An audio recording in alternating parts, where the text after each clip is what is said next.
Assalamualaikum warahmatullahi wabarakatuh. Jumpa lagi dengan saya. Pada kesempatan kali ini, kita akan membahas sebuah materi dengan judul Menggambar flora, fauna, dan alam benda. Mungkin dari kosakata berikut, kalian pasti sudah tidak asing ya dengan kosakata seperti menggambar, flora, apa itu fauna, dan apa itu alam benda. Nah, langsung saja kita masuk ke materinya ya. Oke, kita mulai materi dari pengertian menggambar terlebih dahulu. Pengertian menggambar menurut Tarja Sujana dan kawan-kawan adalah menggambar dikenal juga dengan istilah menggambar alam benda. Menggambar seakan-akan memindahkan benda tersebut ke dalam sebuah bidang gambar tanpa adanya suatu perubahan. Nah, itu adalah pengertian menggambar menurut Tarja Sujana dan kawan-kawan.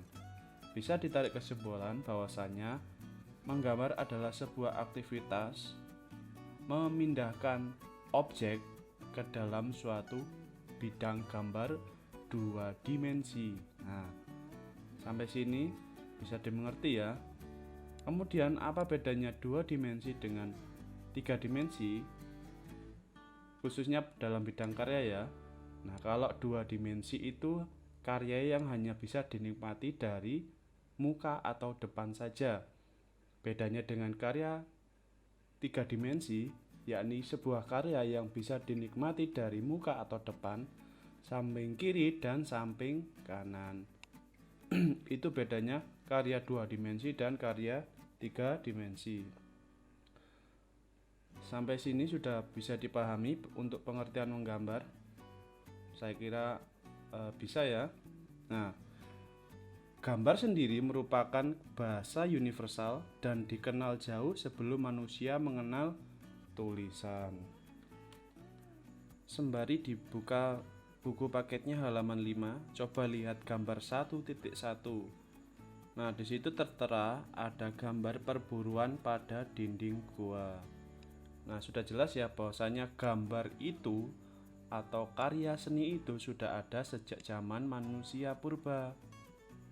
Nah, bedanya apa dengan gambar atau karya seni pada zaman modern? Bedanya zaman dahulu atau zaman manusia purba itu belum mengenal atau belum semodern sekarang ya.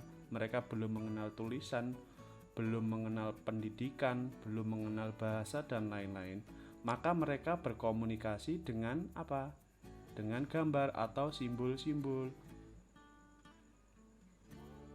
Loh, kok bisa? Kan mereka tidak punya kertas. Jadi mereka menuangkan ide atau menuangkan simbol-simbol pada apa? Media apa? Dinding gua. Nah, kalau sekarang kan sudah mudah.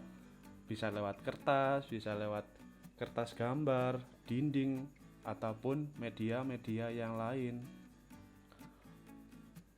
Lalu, mereka menggunakan warna dari apa? Macam-macam.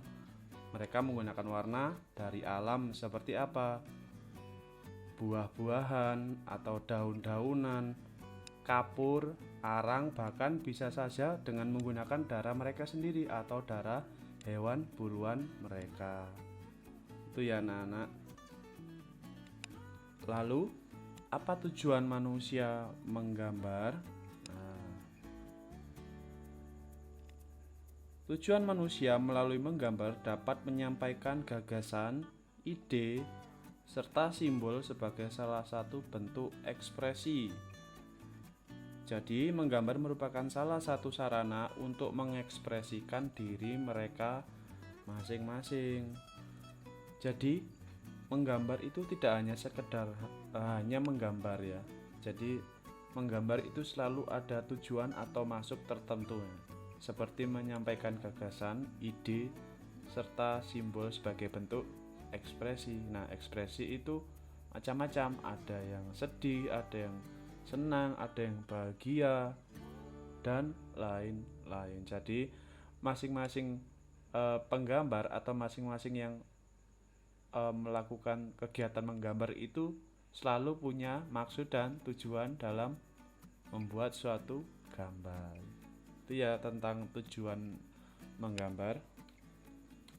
Baik, sekarang kita masuk ke objek menggambar. Menggambar tidak hanya mengandalkan imajinasi, tetapi juga terkadang memerlukan objek. Kalian tahu apa itu objek? Nah, objek adalah sesuatu yang akan kita jadikan gambaran. Kembali lagi ya ke pengertian tadi, bahwasanya menggambar adalah memindahkan objek ke dalam sebuah bentuk gambar 2 dimensi. Jadi objek adalah apa yang akan kita gambar. Baik, objek sendiri dibagi menjadi 3 ya. Yang pertama ada objek flora, yang kedua ada objek fauna, dan yang ketiga ada objek alam benda. Baik, kita masuk ke objek menggambar flora ya anak-anak. Nah, flora sendiri berarti tumbuh-tumbuhan. Jadi segala macam bentuk tumbuh-tumbuhan yang bisa dijadikan objek menggambar. Contohnya apa? Bisa bunga, bisa daun-daunan, atau juga bisa buah-buahan ya. Contoh buah apel, buah mangga, dan lain sebagainya. Jadi segala macam bentuk tumbuhan yang bisa dijadikan objek untuk menggambar. Oke, sekarang yang kedua, fauna. Fauna sendiri berarti binatang atau hewan. Jadi segala macam bentuk binatang atau hewan yang bisa dijadikan objek menggambar. Contohnya apa yang biasa kalian jadikan objek untuk menggambar? Bisa burung, bisa ayam, bisa saja sapi, jerapah, dan lain-lainnya. Sekarang kita yang mengacu ke objek menggambar ketiga, yakni alam benda. Alam benda adalah segala macam bentuk yang ada di dunia. Jadi misalnya pemandangan sungai bisa, pemandangan pantai bisa, atau kalian mau menggambar sawah pun juga bisa. Karena apa?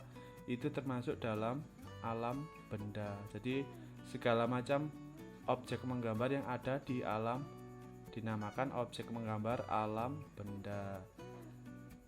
Paham ya tentang apa itu objek menggambar? Baik, saya rasa cukup untuk pertemuan kedua kali ini. Terima kasih atas perhatiannya. Bila ada kata yang kurang berkenan, mohon dimaafkan. Sampai jumpa di pertemuan berikutnya. Terima kasih.